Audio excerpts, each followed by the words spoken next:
Welcome, everybody, to another episode of Bootstrap Solo. I am your host, Pratik Shah, and today we're going to talk about the good, the bad, and the ugly about running your own practice. This podcast is for those that want to know what it's really like to start, run, and grow a practice. Today's guest is my good friend, Keith Bremer. He runs a 215 attorney practice, Bremer, Whyte, Brown, and O'Meara, that spans over 5 states and 400 plus employees in total. He's been in practice 26 years, and his practice focuses on insurance defense, business litigation, business transactions, and family law. So very different than the guests that we've had so far. So we're very lucky to have Keith. Keith, thank you for being on the show. Hey, thank you very much, Pratik. Appreciate it. I'm actually a 30-year lawyer. I've had the firm for 26 years. Right. Firm for 26 years. And you mentioned before the show that you started at the city attorney's office. Yeah, so I worked for a private firm down in San Diego, McDougall, Love, Eckes, Grindle, and O'Connor. We did city attorney work for the city of La Mesa and a bunch of other cities. And that's where I started my practice. Yeah, so you've been an attorney for 30 years, your practice for 26 years. So that means about 4 years in, you got tired of working for other folks and decided, I'm going to go plant my own flag. Did you start in San Diego, or where did you start? So I went to law school down in San Diego, got a job, like I said, at a really good firm, worked there for about 9 months, and just decided I wanted to do something else. I was getting pigeonholed into something I didn't really want to do. I wanted to do more litigation work, and applied for some jobs in Orange County in LA. I'm from LA, wanted to get back to LA, but my wife did not want to get back to LA, so we moved to the middle. Worked for an insurance defense firm for about a year, then got recruited by another insurance defense firm for about a year and a half, 2 years. And then just me and my partner, Nicole, we decided we would bust out and do our own thing. We had some pretty good success. We had tried a few cases. We knew we had a pretty good client base. We were young. I think I was like 32 years old, trying a lot of cases, and just felt like the other partners were not keeping us down, but they weren't keeping up with us.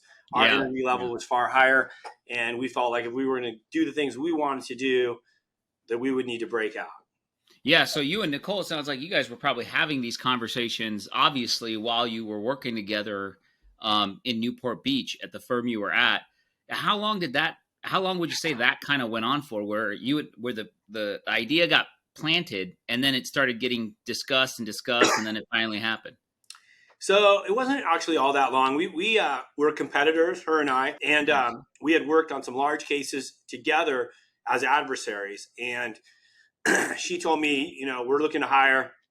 You'd be an excellent fit over here. Then I came over there with the idea that she was going to leave. She was going to go to work for the city attorney.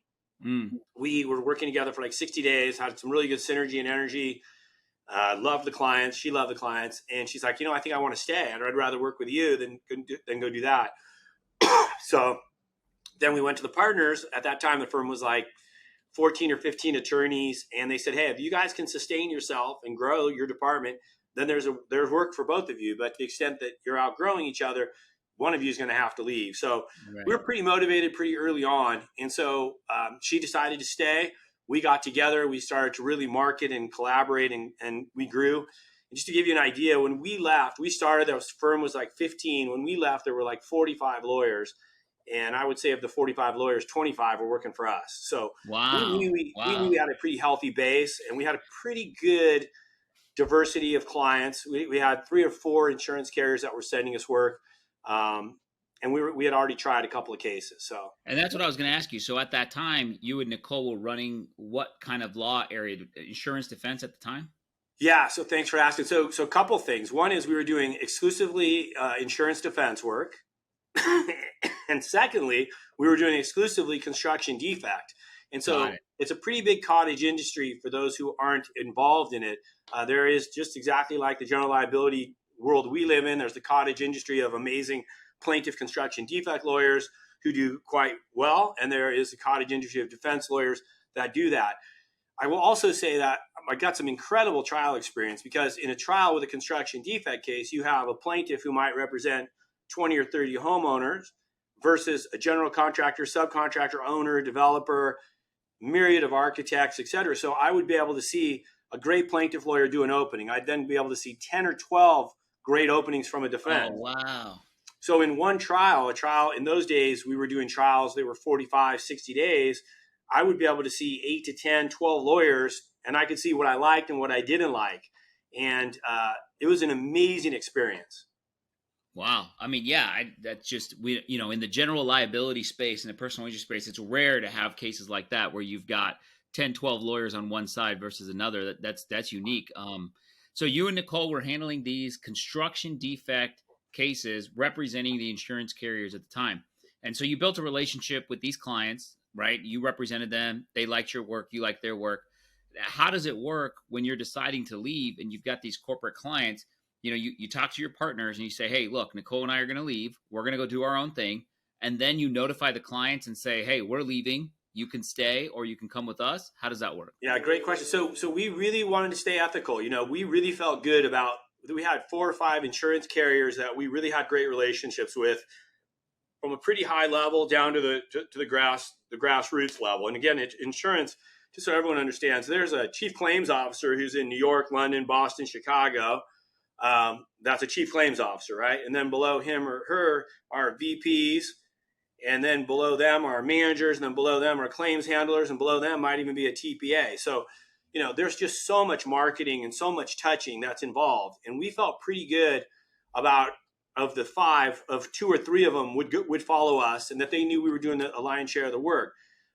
We didn't expect all of them to go to us. And I will tell you that when we left, all of them wanted to go to us, and we couldn't financially afford to bring over that kind of a team to support that type of work.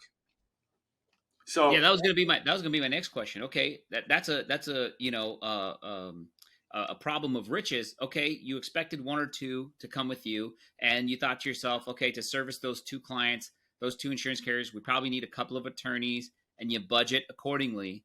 And then when all 5 say we want to come to you, what do you do in that situation when you're like, how do we service these clients?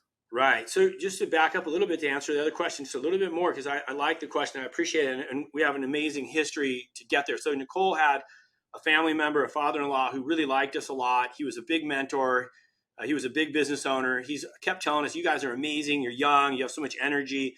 You guys should be doing your own thing. And then one night he said, hey, I'll bankroll you. Like, you guys step out and do this, and I'll bankroll you guys. You guys have an unlimited amount of ability to grow and control your own environment. And we weren't fighting with our other partners. In fact, I truly loved the other partners. I had a relationship with them. I really liked them. But I did feel at the end of the day that we were limited by what they wanted to do and where they were at. They were a few years older. They were very fiscally comfortable with where they were at. I didn't know what my growth would be. And I was making good money. I was somewhat successful at that point in terms of my own expectations. And so we just said, hey, let's go in and tell them, like, we're frustrated and we want to go in a different direction, and this is why and where we're at. And they said to us, hey, let us regroup. Let us look at things. We'll look at where you guys are at fiscally. We'll look at whether we could grow with you. And they sat down and did that. They came back to us a couple of weeks later. And then we just said, I think we're just better off doing our own thing. And it was very amicable. And when we left, and then we gave them notice, we then called those carriers and said, hey, listen, we're leaving the firm. We're opening our own firm. We would love for farmers to follow us. We feel like we have a good relationship with you. And so we went to the highest level where we had that relationship, where we knew that would be the decision maker. And literally within 24 hours, I think at least 3 out of the 5 said, go ahead and move 200-300 files. Wow. And we weren't equipped to do that because fiscally we only had so much money. Now, look, we had a lot more money than we expected, but we decided, running our own pro forma and our own budget, what we wanted to do and where we were at. And we had already prepared that. So notwithstanding the fact we got all that business, we wanted to stay in our pro forma as to what we promised Bob Natofsky, who is her father-in-law, as to what we were going to do. So we took 3 or 4 associates with us. We had our little office space that we opened down on Catella across from the stadium off of Struck there. And we just decided we would diversify, take bits of work from all 3 and let them know, look, this is what we got and what we can handle. We didn't tell them. I want to say this. We made every client feel like they were the only show in town. And hopefully everyone, even from a PI, does that your client is the world to you, and meeting expectations and doing what's necessary to be amazing is the goal. And so, for example, we went to farmers and said, look, these are the files we can take because we only have this many associates and we want to do an amazing job for you. You're job number 1. A little disingenuous because then we'd hang up the phone and say, hey, Liberty, just so you know, you're the only carrier we're going to be doing this work for, and these are the files we can take, and you're going to get the best possible job. Then we hung up from them and said, hey, listen, carrier Y, this is what we're doing. And so we took bits and pieces to maintain the diversity within those three companies. We didn't want to put all of our eggs in one basket. Of course. And that transparency, though, with your clients is so crucial, because you're letting them know you're building that trust, right? This is, your relationship with your client is very different than a plaintiff's lawyer, because a client, it's almost transactional with a plaintiff's lawyer, because once the case is over, they got to go find a new client. But with you, you're going to build these long-term relationships and keep getting business for a long time. So it's okay if you don't get all the business today. If you're transparent with them, you tell them, look, you trust me, you trust my work. Here's another example of that trust is against my own self-interest. I'm telling you not to send me all your files. I will eventually earn all your files, but I want to make sure I can hit a home run for you on these. And that transparency, I think there's a lot of people afraid of that. Hey, if I tell somebody I can't handle it, or if I tell somebody I can't do it, they're going to go somewhere else. And in fact, your experience was the opposite. Yeah, Pratik, we do that today. I know that sounds crazy, but if I get 7, 8, 10 files in a day, I'll call a carrier and say, look, I can't take this. And I'll call here's her supervisor and say, hey, you got to hold off sending me work for like 2 or 3 weeks. Now, I don't know of any other company in my industry that would be doing something like that. I just feel it's necessary to do that so that I don't strain or pressure the associates or the teams. I feel like it would water down the product, and it might have collateral damage to other offices and other files. So we do that. Look, I want to write a check that I can cash. Now, that's not to say as a business owner that we don't go to overdraft a little bit once in a while. And of course, I'll say, yeah. We made the transition from construction to general liability, and from rear enders to TBIs, from TBIs to wrongful deaths. So there were times we got out on that diving board and we attempted to do some things that we hadn't done before, and we wrote a check, but we went and got the education that we needed and make sure we could cash those checks and learn how to make those transitions in the same breath in terms of growth every day as well.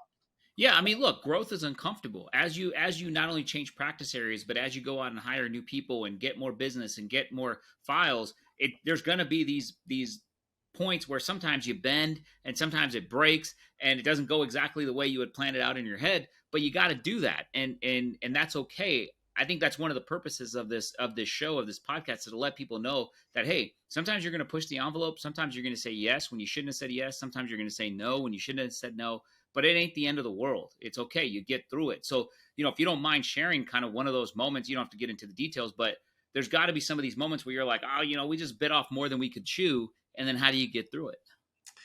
Yeah, those are great questions. Again, the biggest risk we ran was, let's talk about diversification, because I think that's a big part of what my law firm does. Yeah. We're like no other insurance company out there. We're like no other insurance defense firm, because we're not an insurance defense firm. I think that's an offensive comment. I do my town hall meetings with my teams in the different states and the different offices, and I tell them we're a full service law firm. We do business litigation, transactional work. We do a lot of work for insurance companies, but we represent clients. Clients are job one. So in doing that, when we first started, we were exclusively a construction defect law firm, handling numerous big subcontractor cases and general contractor cases in other states. But I wanted to diversify. I wanted to get out of being pigeonholed as a construction lawyer, because I knew in order to excite an associate and get camaraderie and growth and loyalty and retention and recruitment, that we have to do different things. So I wanted to get into GL. So we made that pivot, and that comes with risk, because we weren't great. We didn't know the medicals. We didn't know TBI. We didn't know CRIPS at that time. CRIPS was big back then, and TBI was just starting, and we were getting hit on the left cheek at times, blindsided by things we didn't know. And so, yeah, we made a few mistakes, but I'll tell you what, we did great. In our 30 years or 26 years here, we haven't opened up a policy. And if policy's open, it wasn't on our watch. It was because we made a full and complete, transparent communication with regard to where we were at, when that was going to go. We provided our evaluation and our valuation. Right. We've met our designations. I mean, all the things that you're scared about, right? Yeah, We've been pretty good at, and we've had incredible growth. I want to say another thing, that we never grabbed another law firm. We're not one that goes out and says, hey, we want to go to New York. Let's go find a 5-man firm and bring that firm in. Hey, we want to go to Riverside. Let's go find a 5-man. We organically grew. And that means that we were incredible in Vegas. And I went to the Vegas crowd and said, hey, we're ready to go to Colorado. So-and-so, you're from Colorado. How do you feel about running that office? Hey, so-and-so, we want to go, to Arizona. And so we've grown from within. So I'm Right. really proud of the fact that how did we get to where we're at today? I like to say by hard work and one lawyer at a time. No, that's incredible. And I want to get into the growth phase, but I think some of the things that really fascinate me is just those transitions in the early days, right? You were exclusively construction defect. You decide to take on general liability, and then now at the point where you've added family law, you've added business transaction, you've added business litigation, and you can't just go out and hire a business litigation lawyer and say, okay, now we've got a business litigation practice. You, as the principal of the firm, and Nicole, you guys have to understand business litigation to know that your associate or a partner is doing their job. So if you've got this great business in construction defect, you've got these clients that trust you, you're going to general liability, it's just, probably the same carriers or similar carriers. And then at some point you decide, okay, let's take on business litigation and business transaction. Where did that decision come into play? So, Pratik, what drives success? Fear of failure drives success, right? Fear of failure. So I'm concerned about construction defect, a recession, stopping of construction. The law is changing. SB 800 is a fix-it statute. What's the force and effect of that on what I do? So let's get into GL. Let's pivot and let's diversify. Then we do that, and we're doing quite well with that. Now we're up to 100 lawyers. We're doing 60% GL, 40% construction. We're working for 12 or 13 carriers. Today we work for 42 carriers. Wow. I mean, there's no insurance company out there. There's no insurance defense firm that's going to tell you that. And I'm not saying that to brag. The goal was to get diversity. Then about 15, 20 years ago, me and Nicole said, hey, we got to continue to diversify. Like, we have all of these great clients. We represent trucking companies, developers, general contractors. Why are we not doing their business work? Why aren't we doing their transaction work? So Nicole's like, I really think I can add value in family law.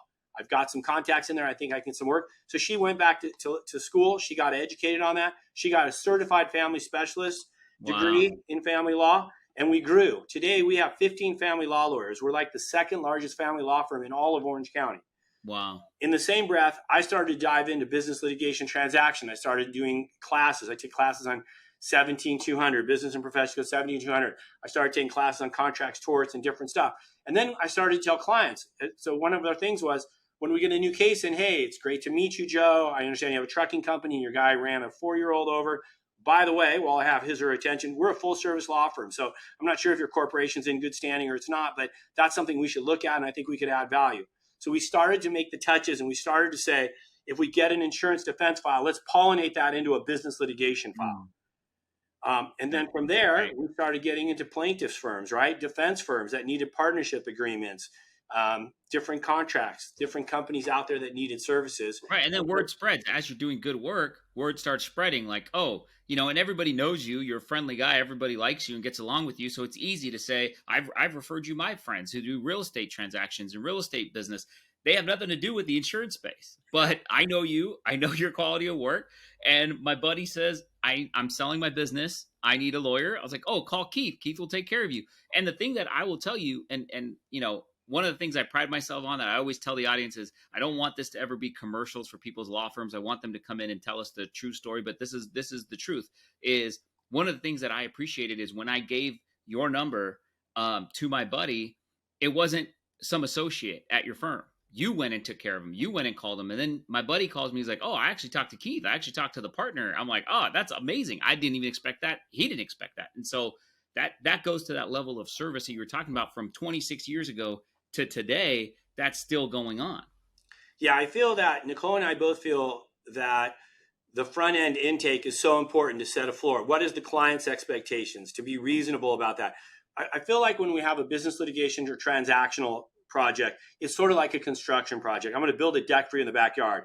Here's my proposal. Here's how long it's going to take. But look, if I hit bedrock, if cost of construction goes up, there's always contingencies, right? The other side's a jerk. The court delays things, doesn't set the dates we want.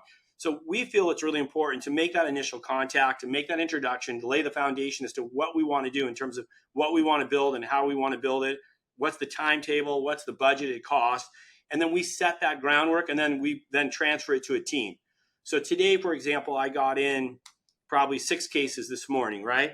One of them was a defense of Big Five. Something fell off of a shelf and hit someone in the head. I get the case. I talked to the risk manager at Big Five. I found out what the tower of insurance was. I found out who the plaintiff lawyer was, what the demand is, where they're at in the case. And then I have my own strategy as to going forward. Here's what I want to do. And so then I put that strategy together. I say, dear carrier, thank you for sending this. Dear Big Five, thank you for talking to me. Now I give it to a team. And so now I'm always going to remember that. And that's how Nicole and I feel like if we set that base, then we know that we can deliver a product. Again, I want to write a check I can cash. I want to be accountable. Yeah. And the nice thing is now when you hand it off to a team, the team knows that you know the file. And they can't pull one over. Not that anybody would ever do that, but I am sure in your 26 years and 215 attorneys, you've had some attorneys in the past, maybe they don't work for you anymore or whatever, but that would try to pull one over on you and say, well, this file's this and this file's that. And you're like, hold up a second. I looked at the file. I'm not just some partner who doesn't pay attention. Yeah, that's your fear, right? Your fear is that someone's bamboozling you in the background. And of course it happens. Look, there's bad eggs. There's crappy insurance adjusters. There's crappy attorneys. There's crappy plaintiff lawyers. There's crappy clients. But I'm a believer. I have to tell you, as a business owner, you got to be a solver. You got to be a problem solver. You got to see the water as being half full. I always tell people, I don't need you to walk down to my office and tell me a wall is dirty. I need you to walk down to my office, tell me you saw a dirty wall. You talk to maintenance. It's going to be fixed within 5 days. And it's going to be $30 and that problem solved. We're problem solvers. Yeah. And we have to be optimists because optimists are going to find solutions.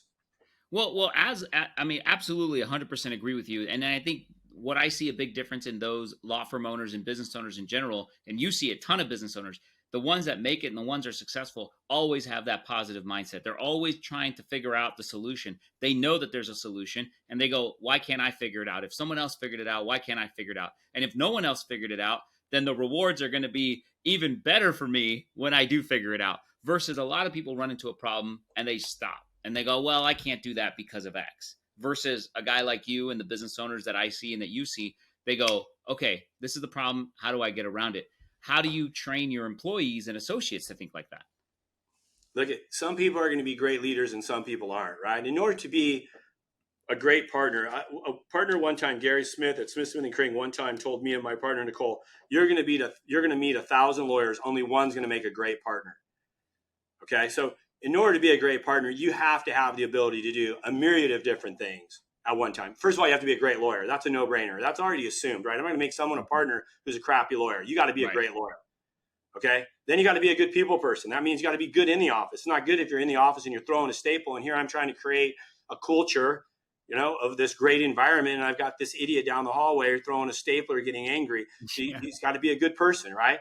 Then he's got to be good with the clients. He's got to be good with the carriers. He's got to be good with you. He's got to be good with the adversaries because our adversaries are our allies. We work collaboratively together. Look, at my job is to evaluate and evaluate a case. It isn't to jerk you around and give you a hard time. I'm winning if I evaluate it and value and settle it within my valuation. As far as I'm concerned, that's my job. So you've got to be great as a partner doing 10 different things. And that means being a great multitasker as well. So telling me I haven't been able to call you back for 2 weeks because I was in a depot is ridiculous. I can try a 6-week trial, open up 6 cases a day and get to 350, 400 emails. That's not to say I'm bragging, but if you want to run your own business, you're going to have to do a multitude of different things and continue to be a super nice person along the way in order to have success. Yeah. And you can't let the fact of how busy you are and how many things you have ruin your energy on the day.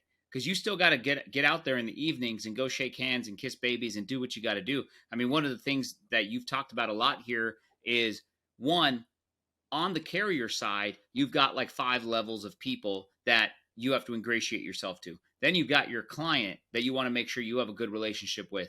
Then you've got your associates and your partners and your attorneys in your office you want to make sure you have a good relationship with. Then you got plaintiff's counsel that you need to make sure you have a good relationship with, not to count the courts and the judges and the clerks and all the vendors that you deal with. So how do you manage all that? That's really, really well said. And if you're doing it right and all those pieces are coming together for you, then the puzzle and the picture becomes clearer and easier. But if you put your own roadblocks up and you tell the plaintiff lawyer he's the biggest ass you ever met and the last thing he'll ever do is settle his case with him, now you've just bought yourself a problem over the next 2 years that you don't need to deal with. Same thing with the adjuster. If you dig in with the adjuster and get in a fight, look, at you and the adjuster have common interests. We want to try to resolve this case and get the best possible reason to resolve. So we've got to collaborate. Now, he or she, generally speaking, we have great relationships. Like out of the 42 carriers, I love working for 40 of them. They're great. It's a great collaborative environment. We work through things. They shed light on me. Look, Pratik, the plaintiff shed light on me. I said, look, I think this is a $500,000 case. And then I listened to what he or she has to say and why and how they're getting there and what they're going to ask the jury. And I'm like, have some credibility. I got to report back. Right. So how do you make that work? Well, listen, the most successful, busiest people have the most free time. Mm-hmm. Okay. The most successful, busiest people have the most free time. We make the time because we want to, because we're organized and we can do it. And that's what's going to drive success, right? The second thing is you got to be a nice person. You can be a bullshitter, you can fake it, but it's going to come out. The good people are going to rise. The cream rises, the rocks sink. If you're a good person, you have good intention, and you're being transparent and honest, and your word means something, you're going to cut through a lot of red tape, and you're going to get a lot of great results. Look at Pratik. The fear that you and I have is because we're such nice people, and I don't say that arrogantly, is that sure, once in a while, someone drives a knife in our back. But if I meet 100 people, I have 2 bad experiences out of 100. Right. I'll live with those stats. If I hire 100 associates, I might have 2 or 3 that are doing something nefarious in the background, not working, not getting the report they're telling me, not filing the MSJ they told me they filed. I can't write that off to the other 98 hardworking people I've got. I've got to remain optimistic. I've got to say that was a one-off, and I've got to move forward. So I think that Nicole and I have stayed positive, constructive. We feel like, honey attracts more bees. And in the long term, here we are in our 26th year, I think all of that has organically really helped where we're at. We have wonderful relationships. We have conversations. Just today, I talked to the managing partner at your law firm, and he's got a demand out there of $14 million, and we have a target at 7.5 to 8 in one phone call. Now, that could be something I would have worked 6 months for, because I have a good relationship and I've been honest and transparent, and you guys have been honest and transparent. We cut through some of that meat and we get to the real bone, right, for where we need to be. I just think that if everyone is credible and works hard, and you multitask and you remain positive and constructive and not nefarious, it's going to work out for you on that case and the next 4 behind it. Yeah, and I think that's important for a lot of people to remember, is that there's more than just one case. You're going to be doing this for 20, 30, 35, 40 years. You need to understand that your credibility is not worth on one case. You have to be, and that doesn't mean do anything to the detriment of your client, but speak freely to the point that you can speak freely and honestly. And if you are going to say to people, hey, I'm going to go do this and this at trial, and you've never tried a case, and that's part of your credibility. You got to think about that stuff. Yeah. And stop pounding your chest that you're going to go to trial, right? 3% of the cases are going to trial. The reasonable people are getting their cases settled.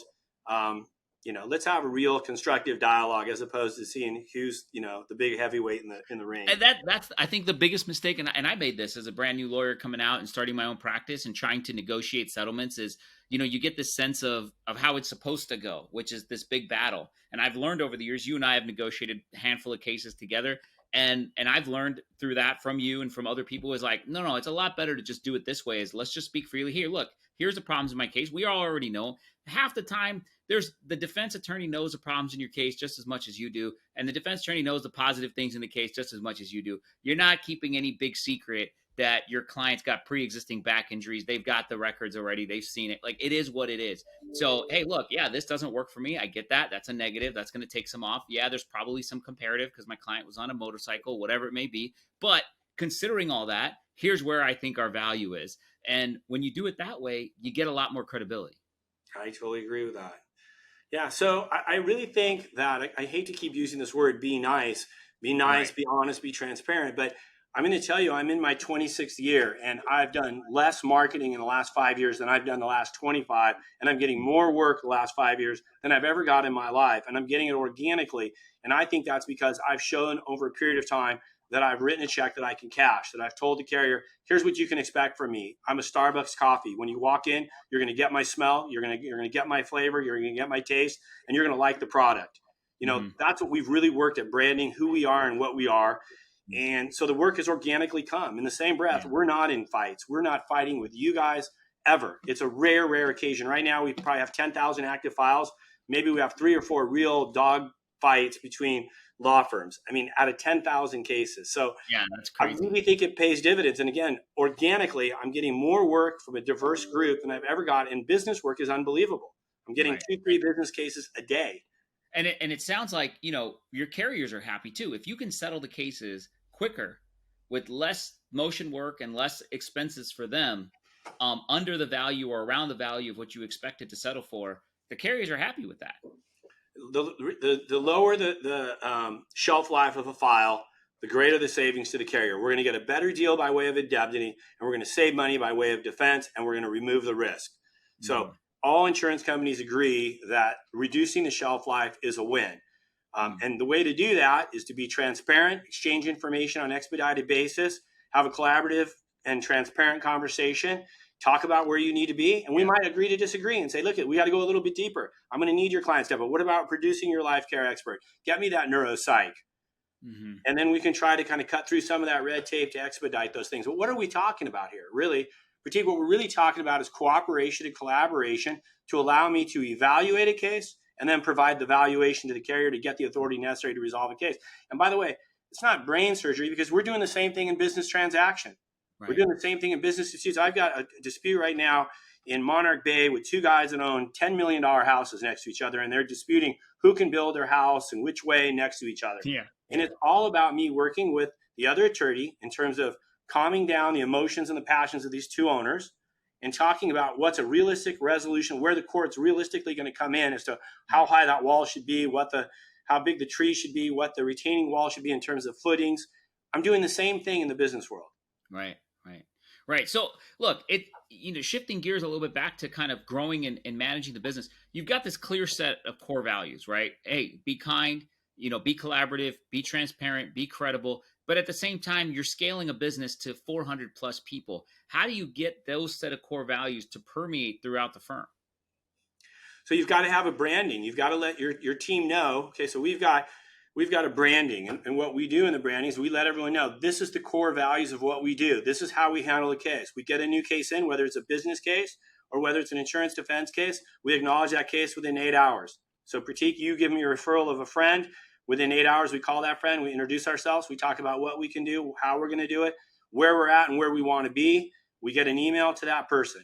So every file is going to be the same. Like I said, I'm trying to create a culture here at the law firm, and I want people to want to be here, to stay here in terms of retention, in terms of recruitment. People want to be like us. Hence, we have, the branding, the hats, the shirts. We want people to want to be a part of the culture that we're creating here because we have a way that we handle cases that we think is a really great way to do things.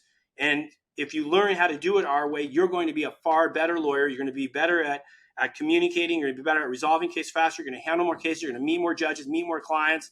And I'm going to empower you to be a better person and better lawyer. And so I want to keep going on that thought. I'm creating a culture, and I'm not saying me and my partners are doing this. We want a culture because I think that I want people that work here to be the best version of themselves.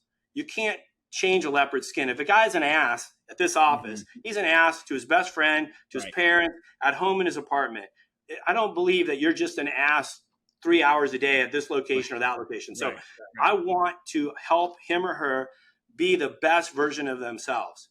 And so we have created this branding to say, this is what the expectation is. Here's how we're going to take you through the file. And everyone, we save documents. We're paperless. We save things in a certain fashion. That's the same in all 9 offices. All of our 9 offices are set up in the same physical sense. They're very beautiful, but they're laid out in the same fashion. So when you go to Starbucks, you're going to get a smell. You're going to get a flavor. You're going to get an expectation. And you're going to say to your friends, let's meet at Starbucks because we like it because we know what we're going to get. Let's put the Bremer Whyte hat on because we know what we're going to get. It's going to be a good feeling. It's going to be a good group of people. We're going to work towards a mutually agreed resolution that we all win. So go ahead. We build that one brick at a time. We bring in, so we have partners that have teams of 7, 8 lawyers and then 4 or 5 paralegals or secretaries. And then within that subculture, they're building our culture. So they're taking our large town hall meetings and making a more smaller meeting to say, this is what we're trying to create and this is what we want you to do. And so we get them to buy off on the branding because it is a great program. It's a great way to handle a case. And we teach them how to do that. And we work collaboratively and collectively together. Yeah. So as far as how that goes on how you do that, if you bring in a new set of lawyers, you're expanding, you hire a new set of lawyers. Let's say partner X does hires 4 or 5 lawyers for his team because that's what they need, depending on the cases they have. There's a training program in place that comes from you guys, or how does that work? Pratik, we are methodical, even in the interview process. We talk about who's going to bring the person in, what are you going to wear, how are we going to fire that person up? Look at the market's changed. I love people complaining about the Gen X and it's so terrible and no one wants to work, no one wants an MSJ. blah, blah, blah. As a business owner, I've got the field of what I've got. I've got a field balls with some bad turf, whatever it is.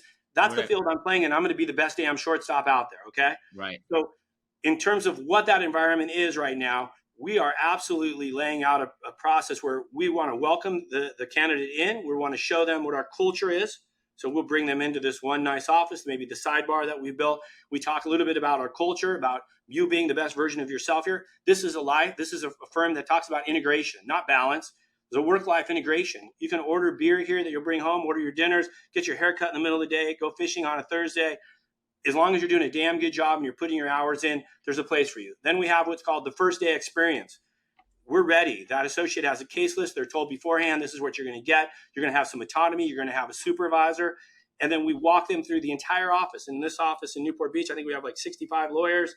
They meet everybody. We want the first day experience to be an amazing experience. You only have one chance to make a first impression. And I want to make sure it's a good one. So we really put the time and energy in to really build a great foundation that allows them to be the best version of themselves, hopefully create some loyalty, hopefully translates into other people pollinating and wanting to work here and telling a friend, etc.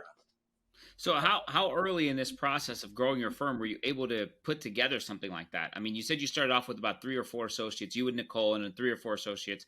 At what point did you and Nicole realize, like, hey, we got to put this in place? I mean, it was pretty early on. We started building little tiny blocks, right? We started to see little things that were working, little things that weren't working. I mean, the problem that we've always had, and we have it today, is we're a damn busy law firm. We're way too busy. We're probably 25, 30 lawyers short on where we need to be. And so that puts a lot of stress on the partners. It puts a lot of stress on the associates.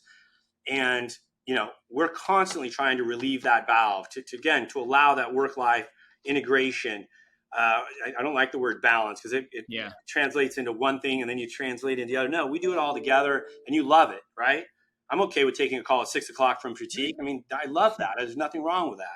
Right. I'm the same way. Yeah. But I think it's one building block at a time. When we got to like 20, 25 lawyers, we realized we're going to be on this hamster trail where we're running really, really hard for a while. How do we start to build a little balance in? How do we get balance? What can we do to make the environment better? We had a couple people that we hired early on that stayed for a week and left because we were so busy. We didn't have time to set their office up, give them a case list. We didn't give them any mentoring or education. And that was a mistake, right? So we learned early on, we don't want to be that firm. We don't want to be a mill. We want to be a landing spot. When we have so many people who have been here 20 years, that's the greatest compliment I can get is that someone wants to stand by my side for 20 years. And that's what I want to create. And I say the same thing about my relationship with you, Pratik. I love meeting you. The first time I met you, we'll never forget it. You and I will know it. It was about 4 or 5 years ago in San Diego. But that's a great moment because for me, that was an opportunity that I could look back on in 20 years and say that was an important moment in my life. And I want it to matter. So it does likewise. matter to me. No, likewise. I mean, it's been nothing but positive in meeting and learning from you. And this is one of the things we want to share with the audience is, hey, whether you're on the defense or the plaintiffs or personal injury or employment or family law or whatever it is you're doing, these principles of being positive, being aggressive, keeping your foot on the gas, they translate. They're universal and everybody's kind of dealing with the same stuff. So don't think that, you're the only one dealing with these issues, right? Everybody's got issues, whether it's client issues, whether it's employee issues, whether it's we're too busy, we're not busy enough, whatever it may be. There's these things that, the best phrase I heard, I talked to the guy who built a $1 billion cereal company and he sold it and, obviously did very well for himself. And I was lucky enough to have a conversation with him. And the phrase he used, which I loved is, hey, as you're growing a business, you're going to get some headwinds that are going to help you. And then you're going to run into some potholes that set you back. And as long as you kind of avoid a major extinction level event, you just kind of get through it. It sounds like you've kind of had both of those, headwinds and potholes. Yeah, I mean, look at COVID is a great example of a huge cone in the road that was a roadblock, right, for all of us in one regard or another. I mean, there's nothing worse than me waking up in the morning and really fully appreciating what the force and effect of a lockdown was and what that's going to mean to my people not coming in, not having access to build their files, work their files, provide service to client, to carriers not making their payments of the bills, to not making payroll, to not making rent. That's actually, the largest, scare that we've had. But I've had hundreds of those scares, right? I mean, literally But that's part of being an owner. Like, part of being the owner is you got to choke down a big bone once in a while, and you got to Yeah. do it with a smile. Yeah. You got to do it with a smile. You can't run out of your office and say my hair's on fire and then Right. expect everyone to be fired up and come back to work the next day with the guy who said my hair's on fire. Right. And it's the same thing in trial. Like, we don't stand up and go, holy shit, he just kicked my ass. You know, you don't say that in front of the jury. You keep your demeanor, and you look cool, and you act like you don't care, and you get up there and you fight another day, right? So I definitely think that if you're going to be a business owner, you need to appreciate that you're going to get kicked in the teeth a lot of times, right? But you're going to learn from it. You're going to grow from it. You're going to stay constructive. You're going to stay focused. You're going to keep your demeanor, and you're going to become better because of it, right? I'm not a hugely religious guy, but God only gives you as much as you can handle, right? So I feel like we can handle it, and that's part of what makes being a business owner successful. I feel like I've had more headwinds than not, but I'm okay with getting ticked in the teeth once in a while. I need to learn. Also, want to get back on something you said, Pratik. When I get a problem, I don't just right away say that's a huge problem and let's run for the hills and let's start firing everyone or anything. We all take a step back at this, Fawford. We take a deep breath and say, let's cogitate and let's get back together in a couple hours. Sometimes we get back to a couple hours. We say, let's get back in the morning. I'm telling you, if I have 100 problems, I work through 99 of them. Just be thinking about it and talking about it. Maybe I pick the phone up to someone like yourself or somebody else I have a lot of admiration for.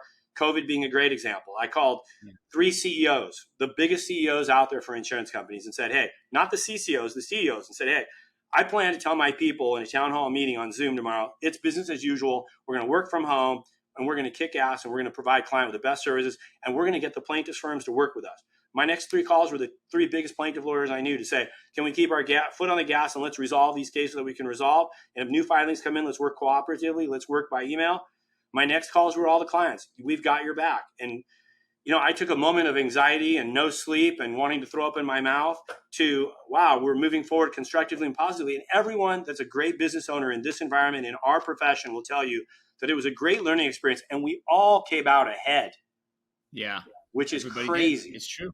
It's absolutely true. Everybody did. I mean, I think it was one of those rare moments that could have been kind of an extinction level event, and it was for a lot of unfortunate, businesses, and not to count the human part of this, but for a lot of businesses that didn't react that way or didn't kind of step up and say, hey, let's figure out a way through this, or didn't have a choice. A lot of times they didn't have a choice. They didn't have enough, bankroll or savings or whatever it may be. It didn't work out. But for those that did make it through, I think they made it through and came out stronger with better systems and better processes and better understanding of what needs to be done to protect their businesses. Totally agree. So, that's the most obvious pitfall that we had to maneuver around and get around, and it went great. And again, we just took it one day at a time. We kept collaborating with everybody, at all levels in terms of that puzzle, including our employees. Yeah. What do you need at home? What's your connectivity like, right? I mean, we were very good virtually. Say at that time we had 180 lawyers. We probably had 150 of them virtually prepared. But we didn't have secretaries prepared. We didn't have paralegals prepared, right? So that was something we had to deploy, and we didn't waste any time in getting that done. We did have an initial layoff of different people. Again, I have 9 offices, and we had 200 lawyers. So when I say we laid off 70 people firm-wide, that's like 8 people in each office, which is nothing. Right. It's less than that. And then 2 months later, we brought back 80% of those people. When we saw that people were paying their bills and we saw that we weren't going to run out of cash flow, we brought them right back into the fold. So it was a great learning experience. Yeah, one of the other things I want to touch on is when those moments happen, you mentioned this, is, hey, you can't run out of your office with your hair on fire. That's the lonely part of being a business owner, is when those things happen, there's really nowhere for you to turn. You got your business partner maybe, and maybe you got some friends, but you really can't. You got to maintain this even keel in front of your army, because you, as the general of the army, can't let the army know how you're feeling if it's negative or positive. And that's true whether you're a plaintiff firm, a defense firm, you sell tchotchkes or whatever, because you have to keep the train moving. And your job as a business owner is to internalize it, compartmentalize it, deal with it, and just keep the train moving. I mean, putting politics aside, right? When 9/11 hit, people will never forget George Bush got in there and walked right to the eye of the tiger, right? He went right in there and said, America's going to come back from this, right? So that's a tough thing to say at that point in time, but that's what we have as leaders have to do. And listen, by the way, as leaders, we have to always be aware of our circumstances and where we're at and our environment. Like, I think we have a duty to act reasonably all the time and portray ourselves. Look, I have a ton of employees. Nicole has a ton of employees. If she makes mistakes or does something politically incorrect in front of other people, it can have a detrimental effect on my life, on our employees' lives, etc. So again, being a business owner, you carry a lot of weight. I mean, there's a lot of burden associated with that job. I'm comfortable with it. I'm comfortable with who I am and what I'm doing, but I'm not going to be a Karen in Central Park that will bring down JP Morgan or something like that. Right. So I'm aware of what those responsibilities are. And it also goes back to what we talked about earlier. A leopard doesn't change its skin. It doesn't change its spots, right? You are who you are. And some people have the makeup and component that are necessary to be a great partner, and some people aren't. And so what I think we've been good at over here is to find those people that are good in their areas that they're good with, and then compartmentalize them. Some people don't want to do the marketing. They don't want to get on a plane and fly to London for a lunch and fly back the next day. Some people don't want to glad handle. They don't want to speak at seminars. They don't want to be managers of 5 people. So we do just different things. And we have to realize not everyone wants to be Pratik. Not everyone wants to own Esquire Tech, work for the top, law firm in the nation, and then raise these wonderful children and be an amazing father. That's a lot. I personally want to work 8 hours a day. I want someone else to bring the meat in, and I'll cook it and eat it, and then I want to go home. So remember that. I mean, what you're doing, I mean, this is, to give it right back to you, that my next question was going to go to this expansion idea, right? Is, obviously as you're growing the firm, you're hiring all these lawyers. You're hiring all the lawyers. You're deciding who's going to come in, who's good, who's the right leopard that you're bringing into your kind of group. And then at some point you have to pass off that responsibility to somebody else you trust, because you can't go out and hire 300 lawyers, and you just don't have time for that. And then at the same time, you're like, okay, let's go open a new office. Oh, and then also let's go learn a new area of law. That's a lot going on. Right. But that's the old thing, is that you're only as good as the people you surround yourself by, right? Like, we have incredible partners at this law firm. Really, every partner that runs a law firm, whether it be Las Vegas, Arizona, Reno, Colorado, those partners have been with us 10, 15 years, and they're amazing. They are literally amazing. Then you've got the managing partner in this office who's managing all the 9 law firms, and that's running pro formas every single month for each individual office. Then we have office managers, office administrators, an office director, a CPA, the accountants, right? Yeah. All of these people have to fit in. And look, it's like picking a jury. You're going to get a turd. You're going to call one wrong.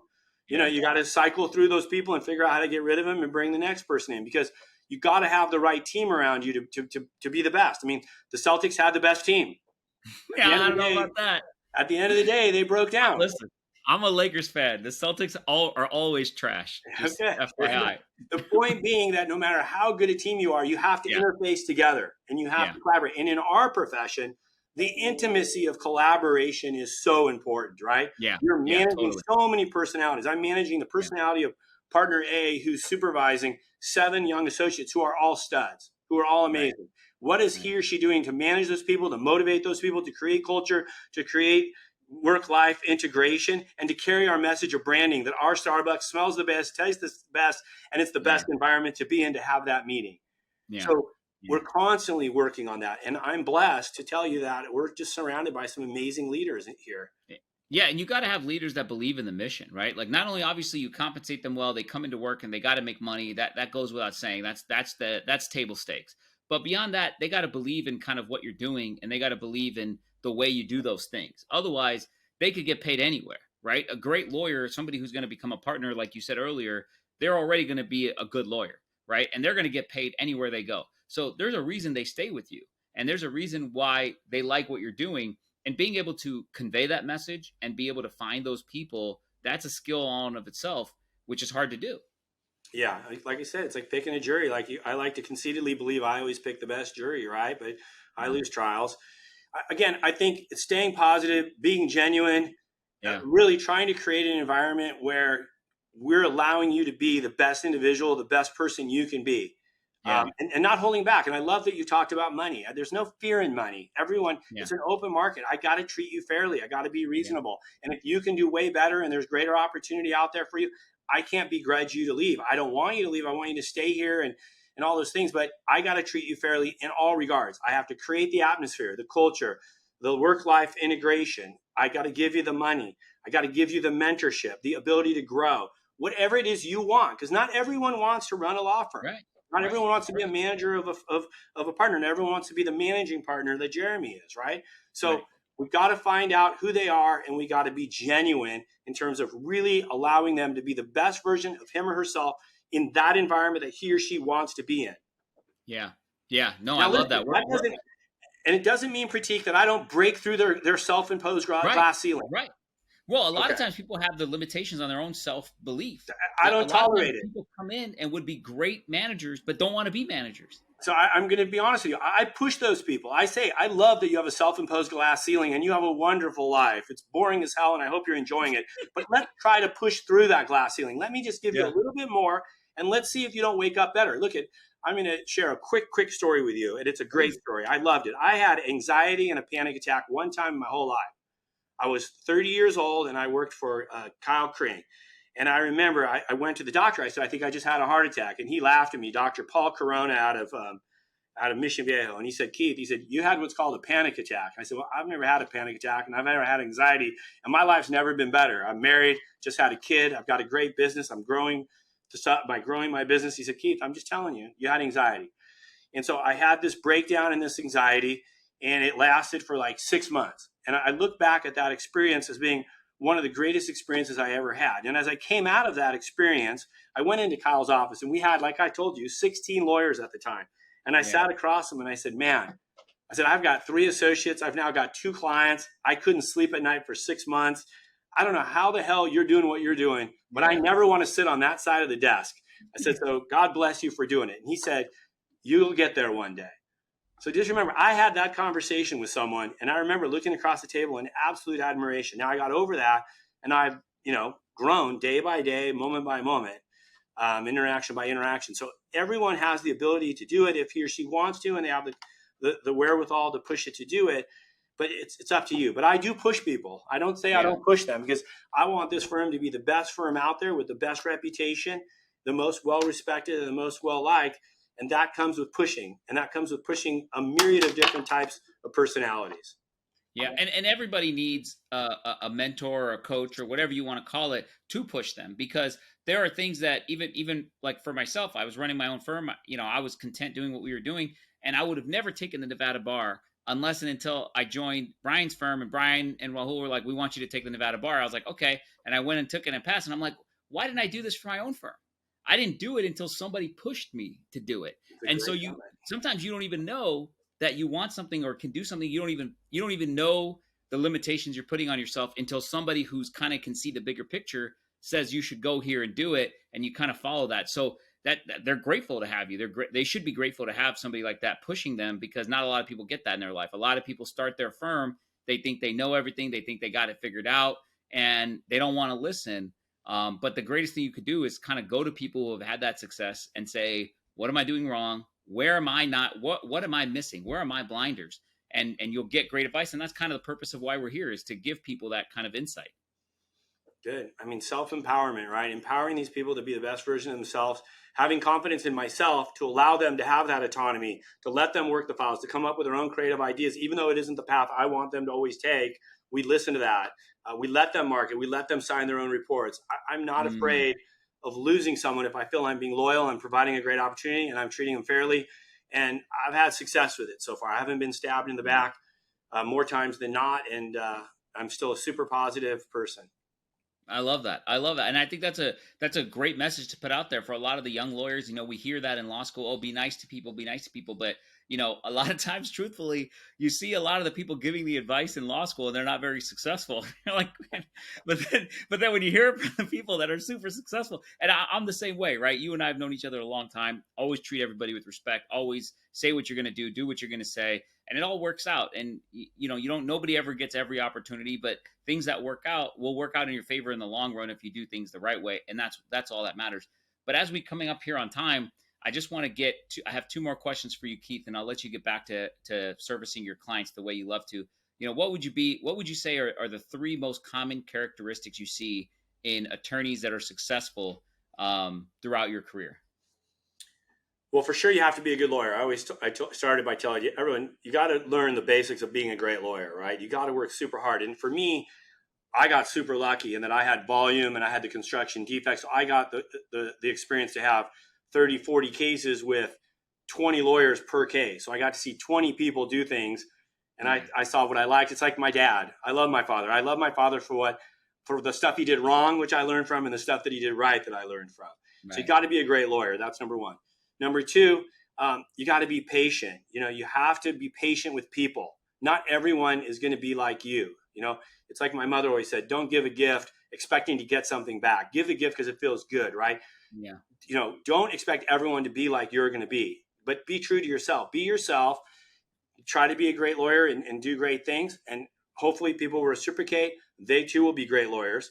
But again, you can't be impatient. You have to understand in our profession, you're going to be as great as you are, but there's a lot of ifs out there, whether the judge goes your way, whether the other side, and you might be the client on the other side. I just talked about that that file I've got in Monarch Beach in the business case. These two clients are brutal to one another. They're brutal. And as much as the other lawyer wants to work with me and collaborate and cooperate, he's got to deal with his client who doesn't want that, who's paying him $6.50 an hour. And I have to appreciate that situation. The last thing, busiest people have the most free time. The busiest people have the most free. You have to make the time. You have to make the time to have that coffee with a friend, with that business associate, to do a podcast like this in the middle of 100 other things you have to do, to take the phone call from the partner, to take the phone call from the client in the middle of the trial. One of my dearest friends is Gary Doherty. That guy is going to take a phone call from me anytime and any place. And that isn't because of our relationship today. He did that for me 15 years ago when I was in a far different place. He makes the time. He shows up. That's going to be a great leader. You got to show up, and you got to have your game face, and you have to be genuine. So for me, those are the things. You got to make the time, and you got to be honest, right? I've already said honesty, transparency, genuinosity.